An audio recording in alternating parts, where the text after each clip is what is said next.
Et il y a également eu les analyses VAR qui sont sorties. Donc c'est important de parler. Je vais commencer en disant quand même quelque chose d'assez logique. Bon, vas-y, même si je suis supporter de l'OL, évidemment j'ai le démon si je considère que mon club s'est fait léser. Évidemment, tu vois que je peux avoir mon lot de mauvaise foi et tout, il n'y a pas de souci. Je pense aussi que malgré ça, le cœur de l'argumentation, c'est important de rester plus sur de l'argument que sur du mauvaise foi, tu vois, genre le cœur de l'argument est plus intéressant, je trouve, que simplement dire mauvaise foi ou pas mauvaise foi. Pourquoi est-ce que je dis ça? C'est parce que les gens dans le football, ils ont toujours tendance à croire que si leur club n'est pas concerné, leur avis a plus grande valeur, chose qui est fausse. Un fan de Marseille peut mieux parler de Marseille sur un match qui concerne Marseille, alors qu'un fan de Nantes sur un match de Marseille qui n'a rien à voir peut avoir un avis de merde. C'est pas, en gros, ça ne te... Genre le Nantais va pas avoir forcément un meilleur avis. Ce qui est intéressant, c'est surtout le cœur de l'argument. Et après, au niveau de l'argument, derrière, on peut avoir raison, tort, il y a plein de choses. Il peut également y avoir, et là où par contre je vais aller du côté de la team mauvaise foi, il peut également y avoir de la mauvaise foi de supporters. Mais après, ça c'est un peu classique, on a tous nos biais. Et ça c'est intéressant. Donc voilà, donc on va commencer sur ça. Ah oui, et donc ce que je voulais dire, je vais commencer en disant que beaucoup de choses se sont dit ce week-end, cette semaine, etc. Je pense que si vous m'écoutez, vous avez à peu près compris que moi, je suis pas du tout dans deux choses. C'est que je ne pense pas qu'il y ait un complot arbitral contre l'OL, qu'on n'ait pas aimé des instances ou de machin comme ça. Je n'ai pas ce sentiment-là. Je pense juste qu'il y a un problème d'arbitrage global. Mais je me sens pas persécuté en tant que Lyonnais ou autre. Certains Lyonnais le pensent, c'est pas mon cas. Et deuxième chose, pareil, je suis pas dans le délire de oui, le PSG toujours avantagé, nanana, machin. C'est pas mon point de vue en réalité. C'est pas. J'ai jamais dit un truc comme ça en réalité. Enfin, j'ai même jamais rien dit un truc qui s'apparentait à ça. Mais je préférais le préciser. Parce que, en avant-propos, parce que forcément, il y a beaucoup de choses qui se sont dites sur les réseaux et je trouvais que c'était intéressant de pouvoir revenir dessus à la manière. Donc, il y a 3 articles qui vont nous intéresser. On va revenir sur les 3 et après on a quelques images, d'accord? Donc on va démarrer. Donc il y a eu 3 articles qui sont sortis. D'abord cet article de l'équipe hier, suivi de cet article du Parisien hier également. Et ensuite, aujourd'hui, cet article de RMC. Donc... Vous êtes prêts? La direction de l'arbitrage n'a constaté aucune erreur. Ensuite, un ancien arbitre s'exprime action par action. Et puis après, derrière, les Lyonnais avaient finalement raison. La direction technique de l'arbitrage estime que le but aurait dû être refusé. Donc on est vraiment sur 3 bails coup sur coup. Puis après, derrière, il y a évidemment des analyses VAR qui vont être intéressantes ça va être intéressant de discuter. Donc, parlons-en. C'est parti. 3 décisions d'arbitrage ont suscité la colère des Lyonnais après leur défaite face au PSG dimanche soir. Si la DTA estime que le deuxième but aurait éventuellement pu être refusé, donc ils prennent quand même des pincettes à la base, elle comprend que la VAR assurée par Géant Brizard n'ait pas interpellé Benoît Bastien.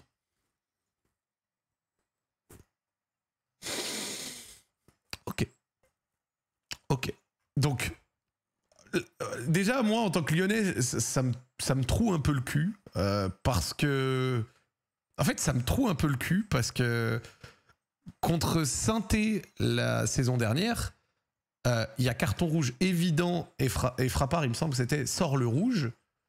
Et puis après, derrière, la VAR appelle Frappard pour un rouge évident et ça lui fait changer sa décision. Là, il ne voit pas la faute, d'accord? Et il y a un contact et alors qu'il y a un contact, là... La VAR n'appelle pas, alors que ça peut être sujet à interprétation. Donc ce que je veux dire, c'est quand il y a un rouge évident... Enfin, ouais, c'était Le Texier. Ce que je veux dire, c'est quand il y a... Ouais, c'était Le Texier, excusez-moi pour Stéphanie Frappard qui prend déjà trop cher. Mais en gros, ce que j'essaye de dire, c'est... l'année dernière, contre Saint-Étienne, on se prend un... Enfin, il y a carton rouge évident sur lequel Le Texier n'a pas besoin de revenir. La VAR l'appelle pour lui dire, va voir quand même les images. Pourquoi? Il a mis rouge et il y a rouge. Et le fait d'aller voir la VAR lui fait enlever le rouge. Là... Il y a une situation zone grise, comme ils disent. Sans doute une faute, on va y revenir. Et là, la VAR ne l'appelle pas. Rouge évident, VAR appelle. Faute, zone grise, il va pas se faire son propre avis. Déjà, j'ai beaucoup de mal avec ça. L'arbitrage de OL-PSG assuré dimanche par... déjà... Bon, ça c'est le réflexe de certains, et il faudrait le dire à Lucas Gege ou autre, genre de Lyon-PSG. C'est pas Lyon, c'est l'OL.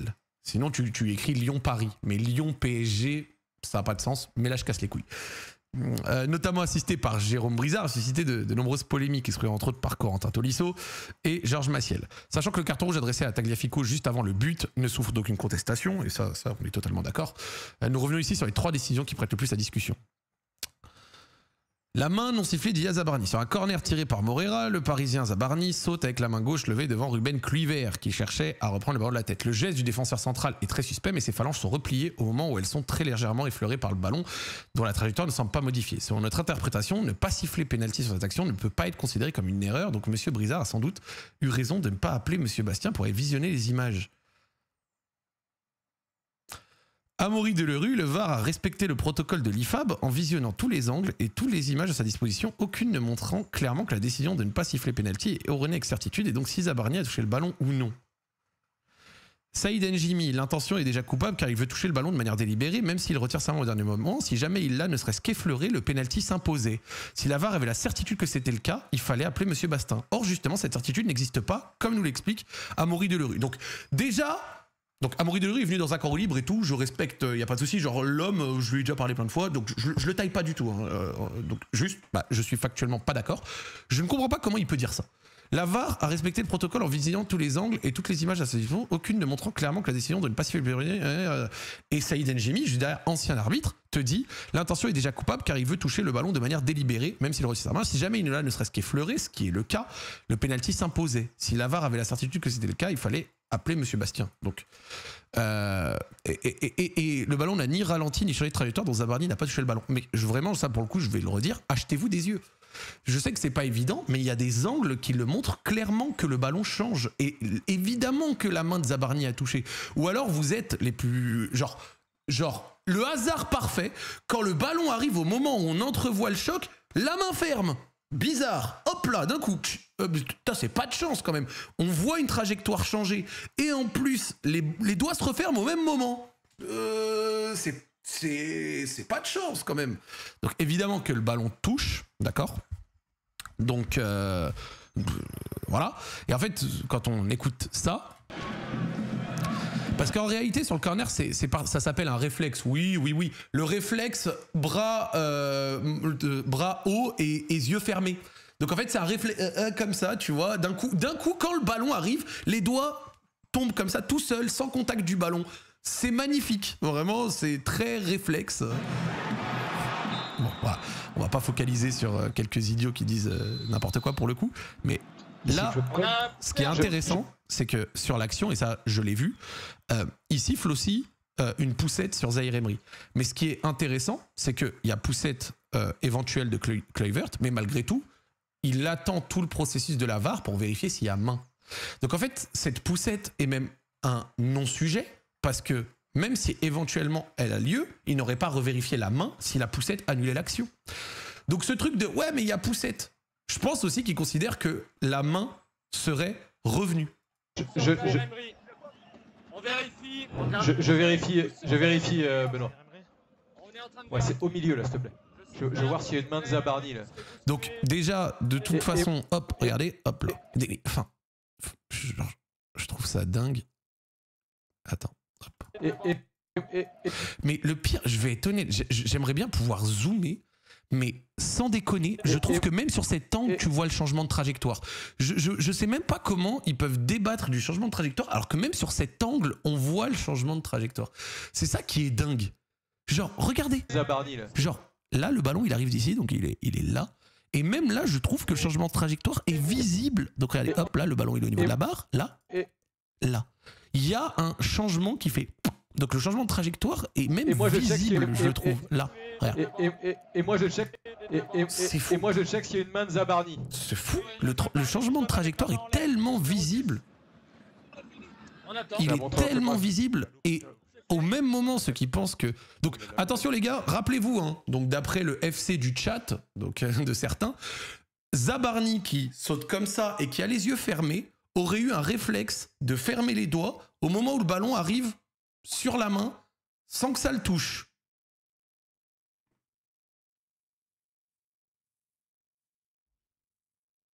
La chance. Fait avant. Il travaille les images. Je vous donne la réponse. Non, il semble pas toucher le ballon. Fait frame by frame, juste pour voir sa main. Donc, c'est particulier parce que quand il joue à la ça, base. mais même là, mais comment tu vois pas le changement de trajectoire là? Genre, à la base. là, mais je trouve ça mais tellement visible. C'est tellement visible là le changement de trajectoire. Genre, mais c'est à se demander si genre on est fou de pas voir ce qu'il voit. Il est très léger. À la base. Mais il est visible. Je trouve ça fou. Genre, je trouve ça fou. Je trouve ça fou, frère. Genre vraiment. Et de toute façon, ce truc de changement, mais de toute façon, ce truc de changement de trajectoire n'est même pas un sujet parce que ça ait beaucoup touché ou non, main c'est main en fait, tu vois. Et comme j'ai dit, si globalement la faute sur Zaïre Emery était un annulatif de cette action, la VAR ne reviendrait pas pour voir s'il y a main ou non. Donc globalement, voilà quoi, tu vois, genre c'est lunaire, frère. Tu l'as vu la ligne goal. Ouais, mets-moi de la vitesse, s'il te plaît là. La vitesse. Hop. Non, là. Contrôle terminé, Benoît. Donc tu vois, la VAR, elle dit pas. En fait, la VAR n'arrive pas à le voir, mais je sais même pas si dans les angles de vue utilisés, donc on les a vus, ils ont vraiment pris le temps de le faire correctement, ou en tout cas de bien zoomer sur les trucs. Même quand je l'avais refait sur le Reels qu'on avait posté, genre, c'est impossible de ne pas arriver à la conclusion que ça ne touche pas. Genre, quand tu fais des flèches basiques, genre, c'est tellement visible le changement de trajectoire, surtout sur cet angle-là. Bon là, après, certains vont encore me dire qu'ils ne voient rien. Donc, en l'action, voilà, où le ballon vient. Donc regardez, on voit le mouvement du ballon. Le ballon fait ça. Donc on est d'accord. Regardez la flèche que j'ai faite. C'est bon? On est d'accord que la flèche que je fais représente la trajectoire du ballon. Et ensuite, il fait ça. Donc, comment? Je ne sais pas comment, en voyant ça... Certains me disent qu'il n'y a pas main en voyant ça. Pitié, à moins d'une magie quelque part, comment le ballon peut d'un coup... Genre c'est fou. Genre c'est fou. Genre c'est fou. Et des gens me disent que ça ne touche pas. Je ne capte pas. Il y a quand même un mec avec 1500 qui dit qu'il n'y a pas main. Non mais lui 93 réponses. Bon, ce qu'il dit c'est des bêtises, tu vois. Mais bref. Et pour la fameuse faute, moi c'est ce que je disais. Moi je pense que s'il y a vraiment main, la faute ne rentrerait même pas forcément en ligne de compte. Parce qu'encore une fois, si la faute était l'annulatif de l'action, est-ce que la VAR prendrait le temps de vérifier la main? Non, il dirait il y a faute, point, on s'en bat les couilles de la main. Mais il y a 1 minute quand même et quelques où il vérifie cette main. Donc c'est bien la preuve que cette faute, qui est en plus au demeurant est quand même assez légère, aurait complètement sauté si jamais la main avait été prise en compte. Donc voilà, genre t'as quand même cette première action, t'as ce que dit Amaury Delerue et après un ancien arbitre derrière qui contredit. Ok, d'accord, c'est intéressant, voilà. Et je vais quand même le dire aussi gentiment pour ceux qui disent tu reviens encore sur ce match, les gars, le titre du stream c'est on revient dessus. Si vous voyez le titre du stream, que vous cliquez dessus et que vous vous étonnez de voir le contenu sur lequel vous avez cliqué, voilà. Sinon, il y a eu les sorties de trucs de VAR, etc. Donc c'est intéressant de revenir dessus, quoi, tu vois. Mais globalement, les gars, s'il vous plaît. S'il vous plaît. Donc voilà. Hop. Allez, on continue. Le but de Kvara. Kvara inscrit le but du 2-1 sur un ballon chippé à Taner Tessman. Pour pas venir à transmettre le ballon au Géorgien, le milieu heurte assez nettement le genou droit de la jambe, enfin avec son genou droit, la jambe gauche de l'Américain. Précisément à l'arrière de son genou gauche, qui le déséquilibre et l'empêche d'intervenir. Ici, on peut, selon notre analyse, bien davantage considérer que l'erreur manifeste est proche et que le VAR aurait dû appeler l'arbitre central pour qu'il visionne les images et refuse ce but. En fait, quand tu regardes l'angle et surtout l'autre angle, c'est tellement visible que avant même de toucher le ballon, encore une fois, on revient sur la même chose. Donc là, regardez, le pied de Vitinha n'a pas touché le ballon, que la jambe de Tessmann saute déjà. Genre, moi j'en veux beaucoup à Tessmann d'avoir joué la chose en dilettante quand même, hein, je le dis, Tessmann de toute façon est pas au niveau depuis quelques semaines, donc il y a beaucoup de choses à dire sur ça. Par contre, c'est une folie. Genre, la jambe est déséquilibrée, donc en plus c'est la jambe d'appui, elle est déséquilibrée avant même que le contact avec le ballon se fait. Moi ce que je regrette, c'est que sur des rouges évidents, la VAR a pu appeler l'arbitre pour qu'il aille voir des rouges évidents et des fois l'arbitre a annulé des rouges évidents. Par contre, sur un fameux zone grise et compagnie, sur un fameux zone grise et compagnie, là il n'appelle pas le voir. Il ne l'appelle pas pour voir. C'est fou. Il y a contact mais ça ne choque pas. En Angleterre, jamais ça siffle. Alors en Angleterre, jamais ça siffle, c'est la phrase la plus au hasard que tu puisses dire. Et vraiment, il n'y a que des Parisiens pour dire ça pour le coup dans le chat. Les gars, est-ce que vous avez regardé la vidéo de Willou sur ce match? Willou bouffe quand même beaucoup de Première Ligue et lui-même dit que surtout depuis ces dernières semaines, quand il y a ce genre d'intervention, le fameux « il prend tout », c'est-à-dire touche le ballon mais va aussi prendre la jambe, ce qui va créer un déséquilibre, de surcroît par derrière, est aussi quelque chose qui va être sifflé même en Angleterre. Willou le dit également dans sa vidéo. Donc, venir avec ce truc en Angleterre, ça siffle pas, mais ça veut rien dire, c'est abstrait. Genre en Angleterre, ça là n'a jamais été sifflé. Jamais. Genre, jamais. S'il vous plaît, les gars. Évidemment que ça se siffle partout. De surcroît, depuis le fameux, ces derniers temps, avec certaines situations qui ont peut-être été, on va dire, un peu plus... Voilà quoi, un peu plus considéré qu'à l'époque, surtout quant à la protection des joueurs, la fameuse protection des joueurs, quoi, tu vois. Donc, moi, je capte pas parce que c'est une béquille assez évidente quand même. Moi, au début, je pensais que, en fait, je vais même être honnête avec vous. Je vais vous le dire.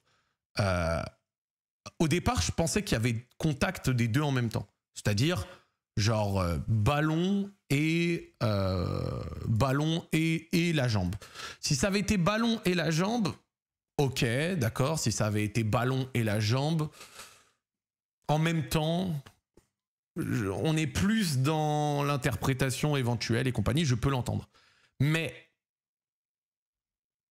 là, la jambe est quand même déséquilibrée, je vais pas dire bien avant parce que ça se joue sur une fraction de seconde, mais elle est déséquilibrée en premier. La jambe d'appui saute avant que le ballon soit touché.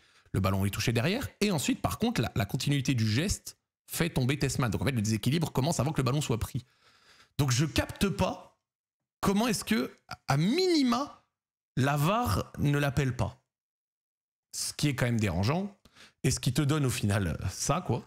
Voilà, la direction technique a livré son analyse et notamment autour du choc polémique, la DTA a reconnu qu'un but parisien aurait logiquement pu être refusé pour une faute. Donc tu as cette première situation sur la main, avec quand même sur l'action de la main le fait qu'il siffle aussi faute pour la poussette, mais la VAR regarde quand même, ce qui laisse quand même à penser que s'il y avait eu main, est-ce que la poussette aurait sûrement été déconsidérée.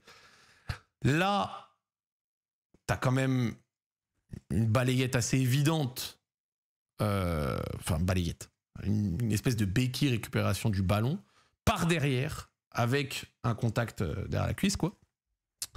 Et puis après, derrière, voilà, ça touche le ballon et il y a but et tu te manges un 2-1 à partir d'une action où ça n'aurait sans doute peut-être pas dû exister. Donc voilà. Il s'agit d'une situation complexe sur laquelle la DA n'a pas pu déterminer une position unanime à 100%. Et ça, c'était hier.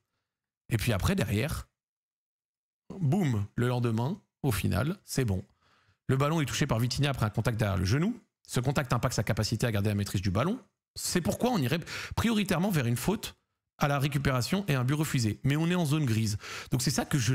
Mais c'est pour ça que je... Mais genre, pour le coup, l'explication d'Amaury Delerue, je la trouve, et encore une fois, avec tout le respect pour Amaury Delerue, l'explication là de cette brique-là, je la trouve ignoble. Je la trouve ignoble. Regardez l'explication. Regardez l'explication. C'est une situation complexe. Le ballon est touché par Vitinha après un contact derrière le genou de la jambe d'appui de Tessman, en plus par derrière. Ce contact impacte sa capacité à garder la maîtrise du ballon. On va prioritairement vers une faute et un but refusé. Donc, il mène tout un développement qui te mène sur ça. Et après, derrière, il te dit un truc qui n'a aucun sens, mais zone grise, donc la VAR n'appelle pas l'arbitre.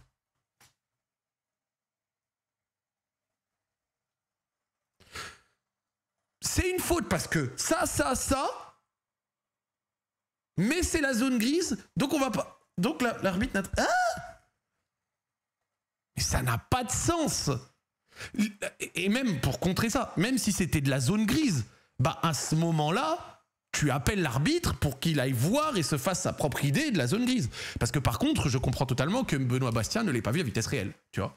Pour aller dans le sens de Benoît Bastien, bah à vitesse réelle, je peux capter qu'il ne le voit pas.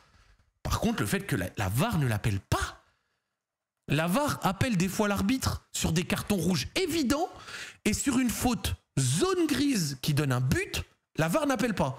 Donc la VAR, les gars, la VAR a appelé des fois l'arbitre sur des semelles ici, vrai, mais les gars, vous regardez de la Ligue 1 comme moi, combien de fois on a vu la VAR appeler pour des rouges où genre il n'y a pas besoin de... Enfin, l'arbitre a mis rouge, la faute est énorme, la VAR appelle quand même, il va voir et il valide son rouge parce que c'est un rouge trop évident. Alors des fois il l'enlève alors qu'il n'y a pas, mais bon vas-y, voilà, quand même.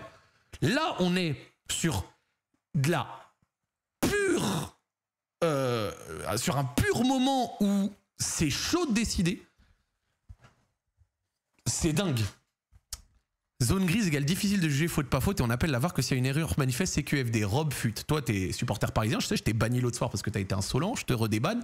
Mais dans ce cas-là, CQFD, tiens CQFD, tu vas te le manger bien son CQFD. La direction technique a livré Zanana et a notamment la DTA reconnu qu'un but parisien aurait logiquement pu être refusé pour une faute. CQFD. Donc voilà pour le CQFD, tu le prends et tu l'écoutes. Saïd Njimi, la faute est évidente. Donc un ancien arbitre, la faute est évidente. L'arbitre aurait dû être interpellé par le VAR afin d'accorder un coup franc aux Lyonnais et donc annuler ce but. On ressent une certaine réticence de la part du VAR quand ce type de faute n'est pas commise dans la surface alors qu'elle l'est. L'arbitre central est bien appelé pour siffler un penalty. Sur ce dossier, le protocole VAR préconise bien de ne faire aucune différence, donc que ce soit dans la surface ou non. La la la la la la la la la la la la la la la la la la la. La la la la la la la la la la la la.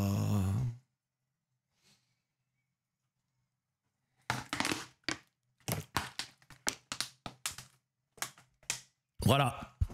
Voilà. Donc globalement, t'as la main, ensuite t'as ça.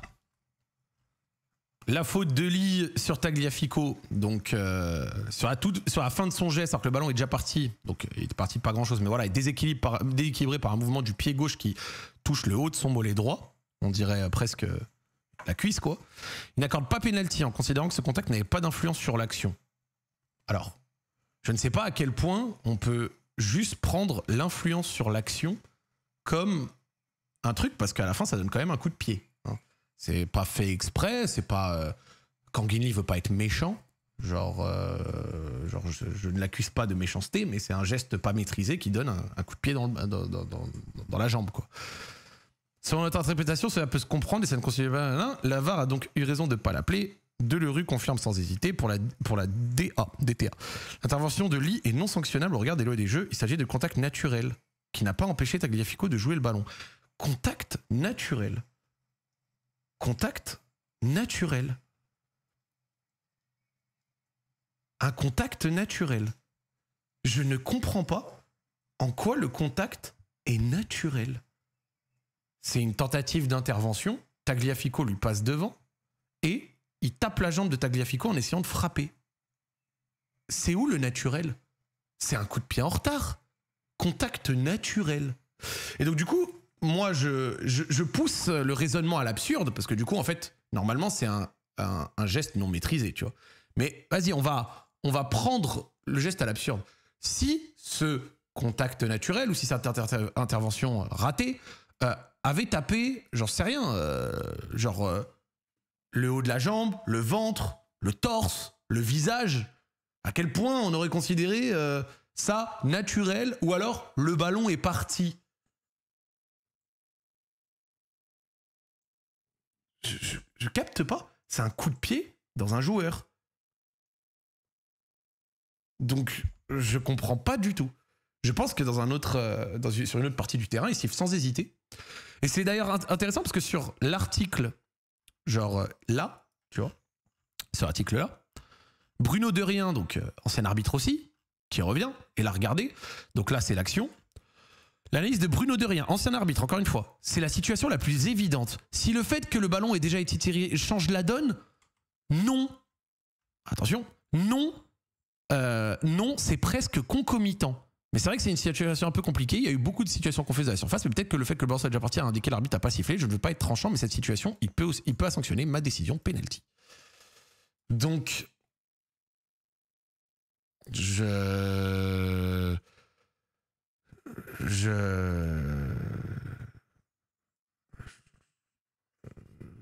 ouais, je capte pas.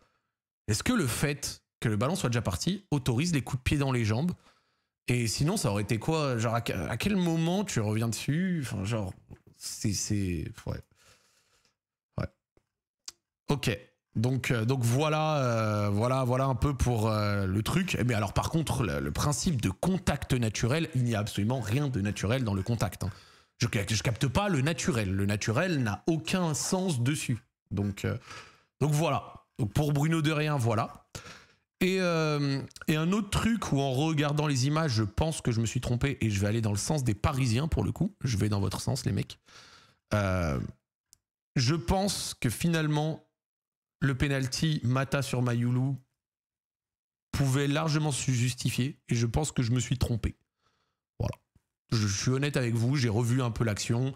Là où sur la première fois, j'avais l'impression de voir une pousse dans le dos et que du coup, peut-être il sanctionnait ça, etc. Et avec sans doute aussi le feu du soir même, je vous reconnais que pour le coup, je pense qu'il peut siffler penalty dessus.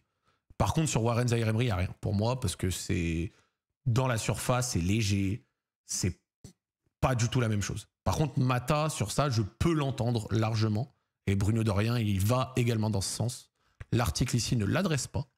Mais ouais, je pense que moi, là, sur ça, il y a un penalty qui s'entend. Et donc, du coup, on arrive sur ce dernier article de RMC. Hop. Putain, leur player là, immense qui prend la moitié de la page pour rien du tout. Ça, c'est ce qui est inintéressant.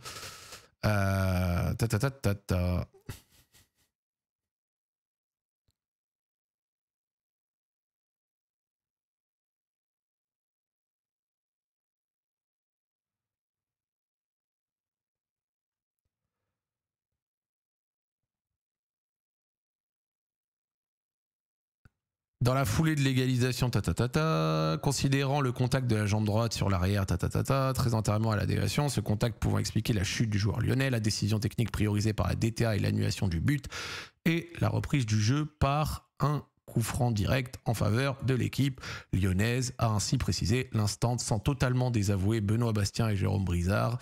La DTA n'a toutefois pas jugé de réagir au potentiel penalty sur Mayoulou ou l'autre. Donc... Voilà.